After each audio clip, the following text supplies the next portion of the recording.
Welcome to the Raymarine Tidal Strategy Briefing for the JP Morgan Asset Management 80th Round the Island race.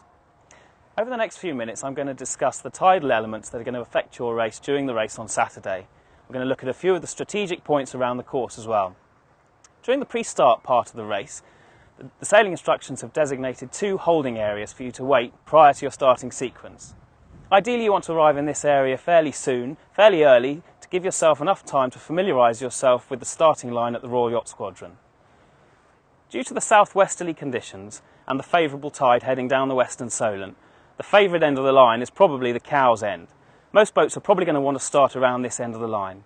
The transits that the lights offer give you a very good indication for where the line is, but I've often found in the past that another reference point is good to make sure you haven't put yourself over the line early. Remember, the tide is with you, so it's quite easy to get washed over that line early.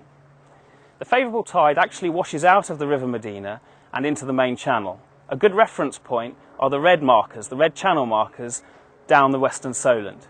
If you find yourself approaching this line of red channel markers, it's often quite a good idea to actually tack back into the southern part of the channel to keep yourself in the main tide. From these red markers, the favourable tide actually is slightly stronger towards Sconce Buoy, which is just to the north of Yarmouth. Once you pass Sconce Buoy, you'll then find that the favourable tide actually occurs off the Hurst Castle side of Hurst Narrows. So getting back over to that side of the channel is also a good idea at this point. Once you've passed Hurst Castle, the favourable tide continues down the edge of the Shingles Bank, so it's quite a good idea to stay in this section of the channel. Lots of boats may well choose to do this, and it can get quite busy and congested. The key point now is to choose when you actually want to cross over towards the Needles. This can happen earlier than you think, again because of the westerly tide that's favouring you. At this point you've got a decision to make, whether you want to go outside the hazards that lie off the Needles, or whether you want to cut the corner and perhaps make up a few places. The safe passage obviously avoids the wreck and the rock, and you can pass outside all of these. If you want to pass inside, a good reference point is Goose Rock. This lies just to the northwest of the lighthouse.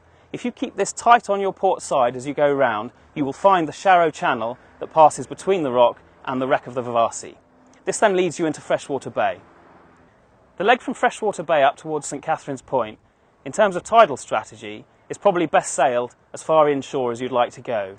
This will get you out of the foul tide, and you may well find that you actually, at certain states of the tide, pick up a nice back eddy. This is also the case as you approach St Catherine's Point. Best to stay inshore here, out of the foul tide, and sometimes with a back eddy. You can pick up quite a lot of places by doing this. However, you do want to watch out for the obvious hazards that exist around the area. From St Catherine's Point into Sandown Bay, some of the boats may well start to pick up some favourable tide. So this is a straight course that will take you all the way to Bembridge Ledge. Winds blowing around the north side of the island and blowing around the south side of the island can meet at this point, as happened in 2009 when we had a very unusual situation at Bembridge Ledge. So in terms of the unpredictability, it's a good idea to have your sail plan set up and ready before you get to the buoy so that your rounding can be quite smooth given some uncertainties that might occur at that point. From sea view, once you've avoided the exclusion zone that's there, the best thing is to short tack up the Ride Sands. Stay quite close to the edge of the Ride Sands if you can. This is where your chart plotter will help if you have one. Short tacking up this part of the coast can be incredibly busy. Lots of boats are going to be doing it, but it does give you good opportunity to make up some valuable places. Carrying on up the eastern Solent, you're going to be heading towards Osborne Bay. Once you're in Osborne Bay and approaching the final leg of the course up towards the finish line, the winds can become a bit fluky and gusty. The swell is also a little bit unpredictable in this region.